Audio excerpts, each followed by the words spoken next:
Okay, so welcome to Eduk 201, no? Statistics and Education Leadership, no? Research, no? So this is a 3-unit foundation core course, no, for Master of Arts in Education program. And this course will help you understand how statistics supports educational research, evidence-based decision making, and meaningful interpretation of data. As your professor, no, I encourage you to approach the subject not with fear of numbers, but with curiosity. Now, again, statistics is not only about computation. It is about understanding learners, schools, teachers, programs, and educational outcomes through evidence. Okay? Okay, so by the way, I am Dr. Marmilo Abante, no, and I am the Dean of the Graduate School of World City Colleges, Quezon City, and Nueva Ecija campus. So this will be my academic background, no, for your reference, no. Okay.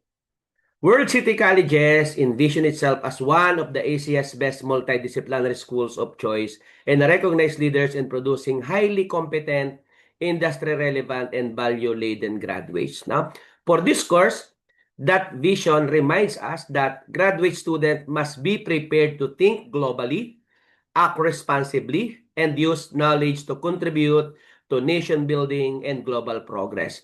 Statistics will help us make better educational decisions based on facts and evidence. The mission of WCC focuses on improving lives and advancing society through outcomes-based quality education, innovative learning design, experiential learning, stakeholder collaboration, and Christian values.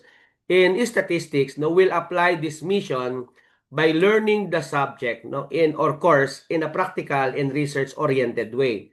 Because the goal is not only to pass the subject or course, but to become competent graduate students who can use data to improve teaching, learning, and educational practice. WCC, of course, is guided by the values of Christ-centeredness, no, servant leadership, excellence, diligence, and integrity. And these values are important in research and statistics because data must be handled honestly, responsibly, and ethically. As graduate student, you are expected to demonstrate excellence in your outputs, diligence in analyzing data, and integrity in reporting findings.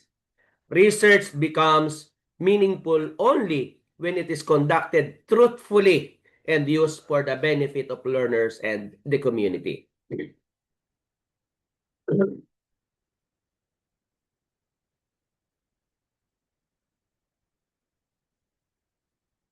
Wait for a while.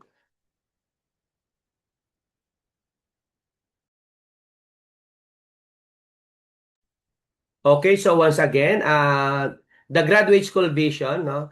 So the graduate school envision itself as a premier academic institution that develops ethical and competent leaders, no, researchers, and professional across discipline.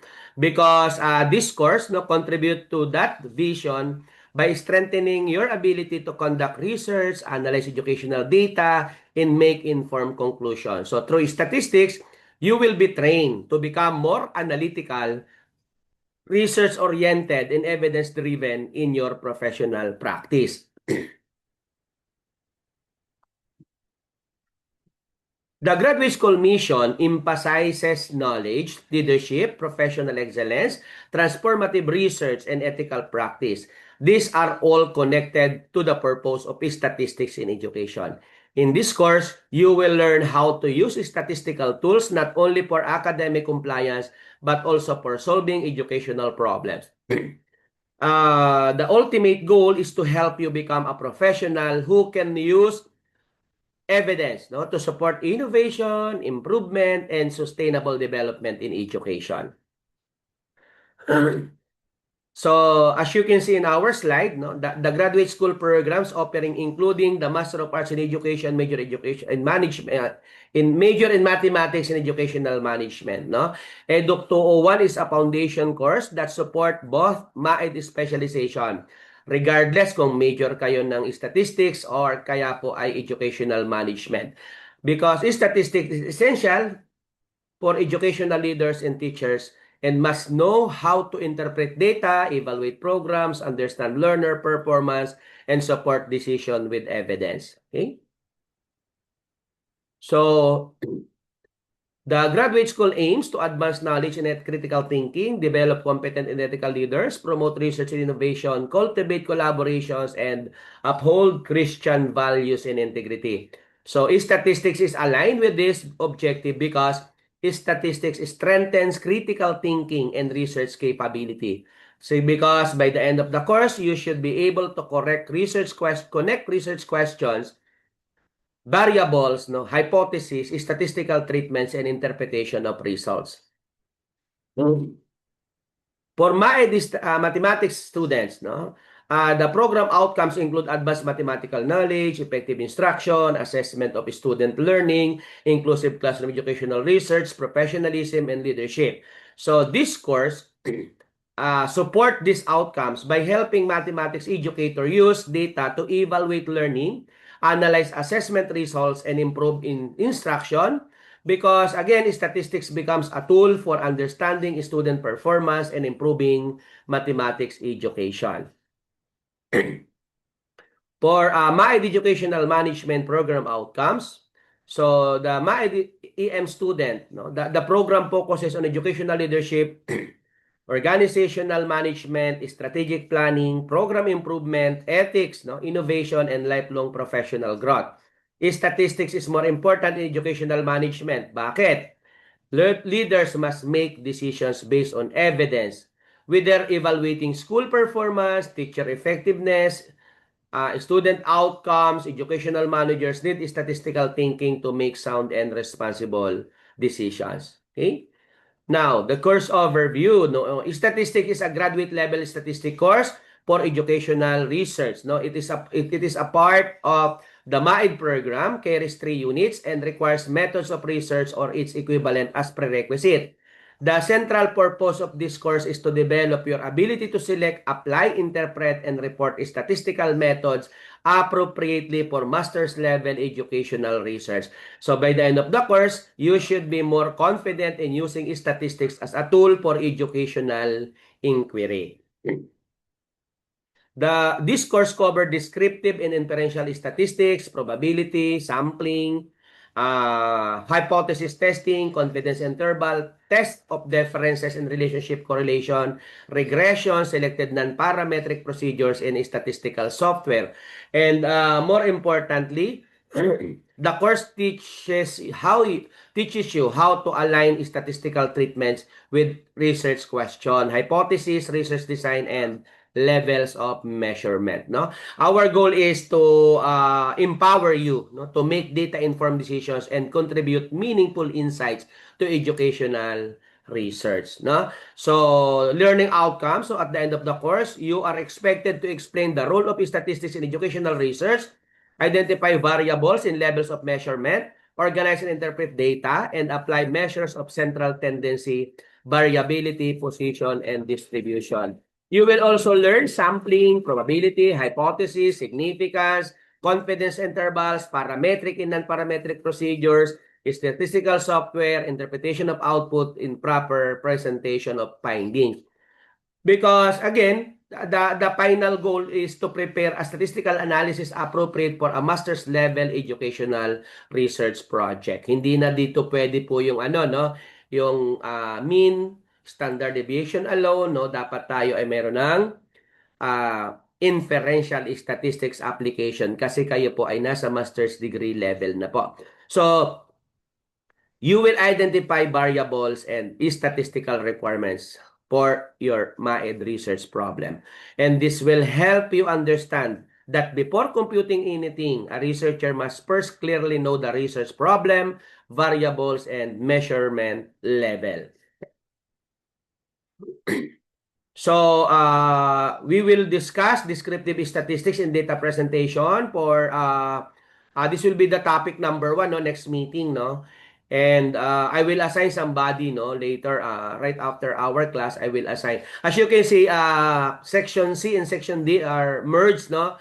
in this statistics subject. So I will assign somebody to discuss all the topics that we covered, no? But don't you worry, I will always provide inputs, no, to your discussion. Okay? So this the application for this is to conduct descriptive analysis of student, teacher, or school data. This will train you to summarize data properly, visualize pattern, analyze distribution, and interpret results in a meaningful way. Okay? So meeting 3, no? That is meeting 3 na actually, no, with regards to ano,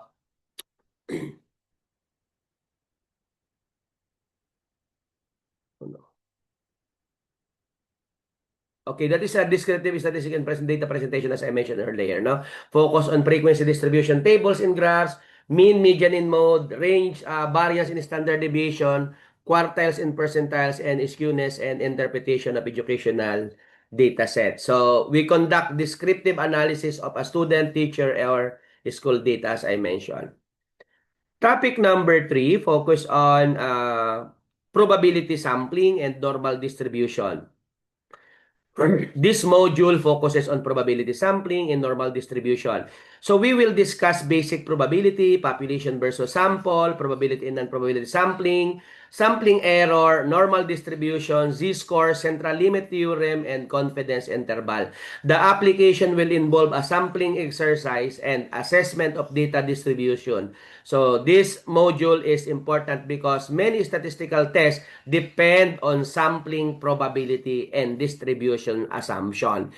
It is too important for us to identify how many sample and how many respondents for us to identify the statistical test na i-apply natin sa ating study. Okay?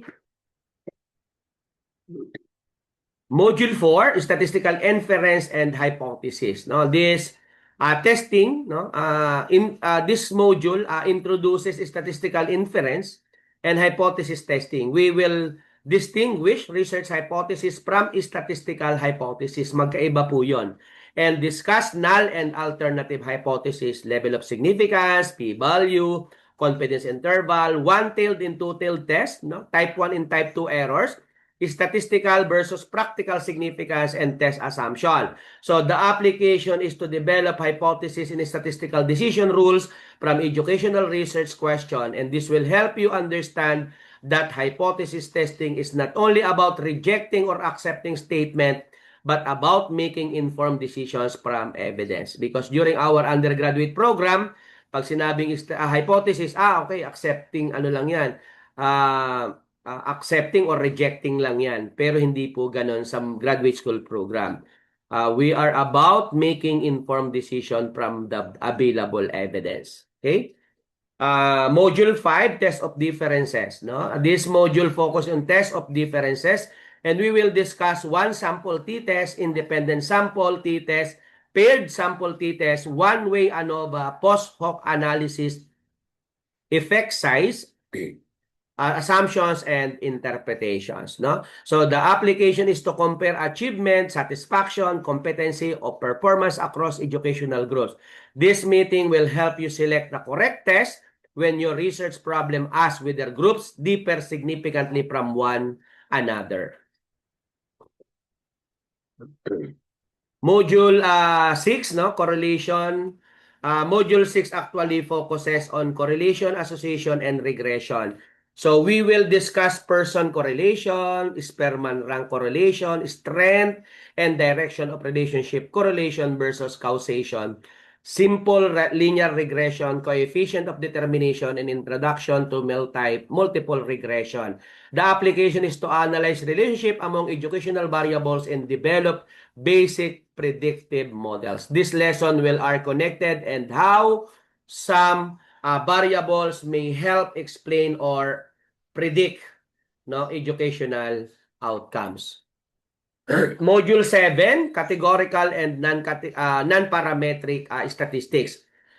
We will discuss chi-square, no, chi-square test, no, Man-Whitney U, no, Wilcoxon sign rank test, Kruskal-Wallis test, no? Parametric versus non-parametric procedures, and the selection of appropriate statistical test. No?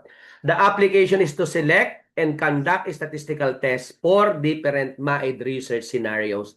So this is important because not all data satisfy the assumption of parametric test. So you as researchers must know when to use non-parametric alternatives. No? Then Module 8 focuses on applied statistical analysis for MAID research. We will discuss data coding and cleaning, missing data, reliability analysis using Crowbox Alpha, statistical software application, interpretation of output, APA style reporting, and aligning of your statement of the problem, hypothesis, variables, and treatments. So the final output is a statistical analysis project or mini educational research. So this meeting brings together the entire analysis process. No, prepare data, explore data, analyze data, interpret results, report findings, and draw conclusions. So this slide provide a practical guide for matching the research question or data situation with the recommended statistical treatment. Kasi minsan talagang hirap na hirap tayo diyan. Pag sinabing profile of respondent, that is descriptive overview of the sample, anong gagamitin? Frequency and percentage. Pag ang tanong ay level, extent, status, mean, and standard deviation. Pag ang tanong ay difference ng take note ha, two independent groups, independent sample t-test ang ginagamit. Pag difference ng pre-test versus post-test, experimental po ito, paired sample t-test ang gamit. Pero kapag nag-3 or more groups, ano ba na po yan? Pag mayroon kayong question sa SOP na relationship at continuous variable siya, person R po yan. Pag relationship at ang sabi ay rank variable, is per man row po ang gamit dyan.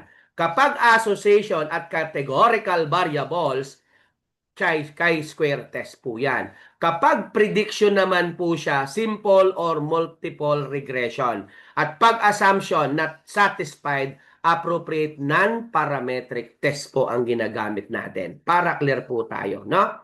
Because for relationship, again, among continuous variables, person R is appropriate, while Spearman row is used for rank variables. Okay? So, yun po. I hope na print screen nyo yan para you have an idea. Kapag pala profile of respondents, ang tanong sa statement of the problem number 1, ang statistical treatment na gagamitin ay frequency and percentage. Kapag what is the level or what is the extent or what is the status, mean in standard deviation pala yon. Kapag sinabing what are the is there any significant difference between variable 1 and the demographic profile, independent sample t-test pala yon. Okay, and so on and so forth. Okay? Sige. Okay, so this course will use different teaching learning strategies including short lectures, concept discussion, educational research case analysis, hands-on, of course, with the statistics, no? Statistical software exercises, no? Interpretation of SPSS, GASP, or Jamovi outputs kasi Jamovi is for free.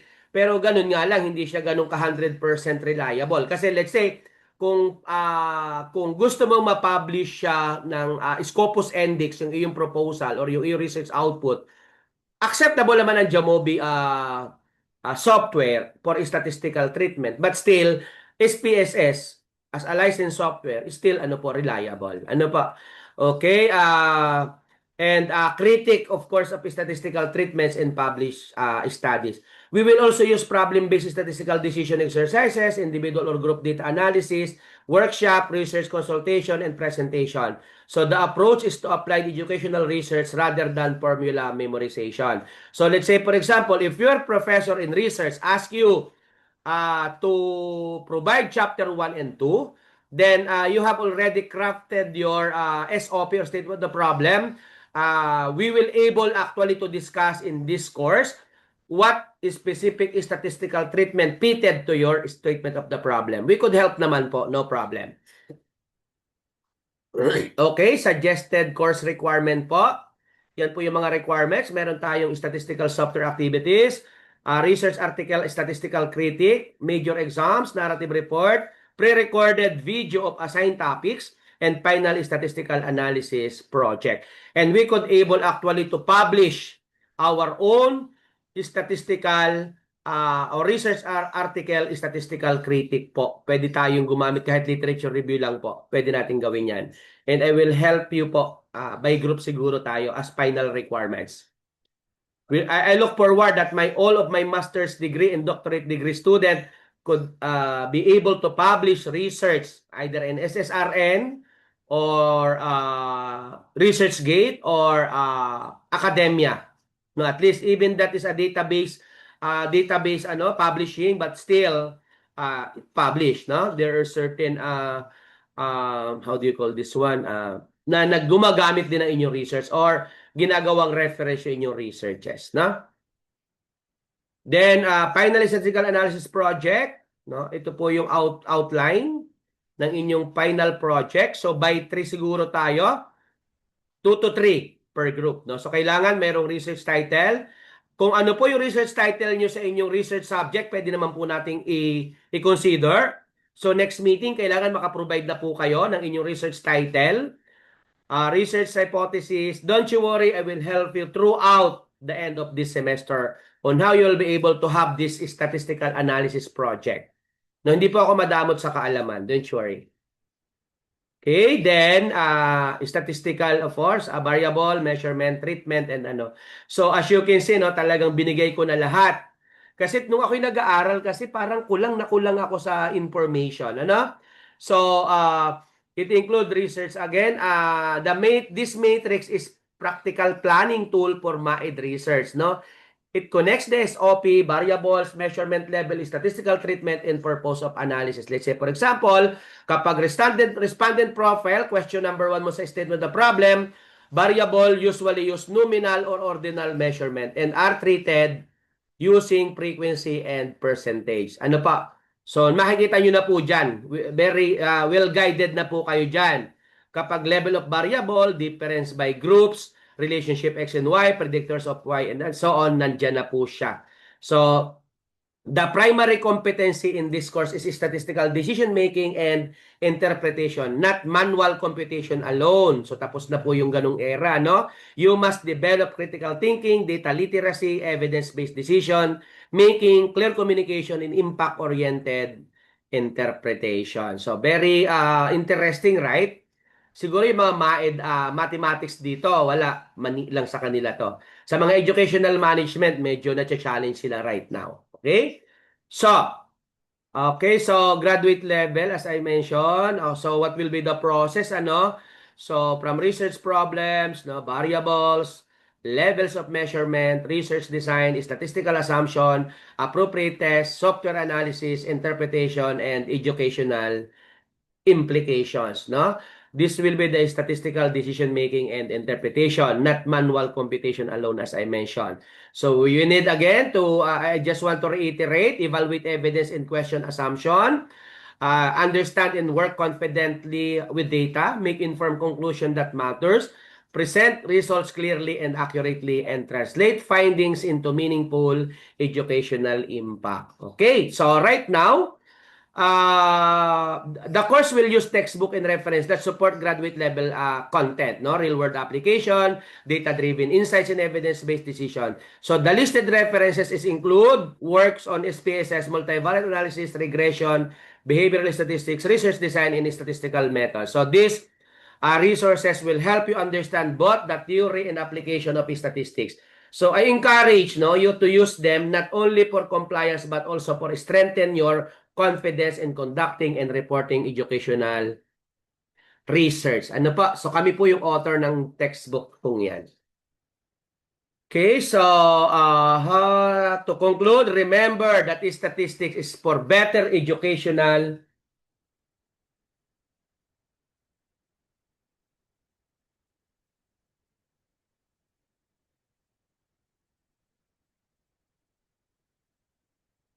Okay, wait lang for a while.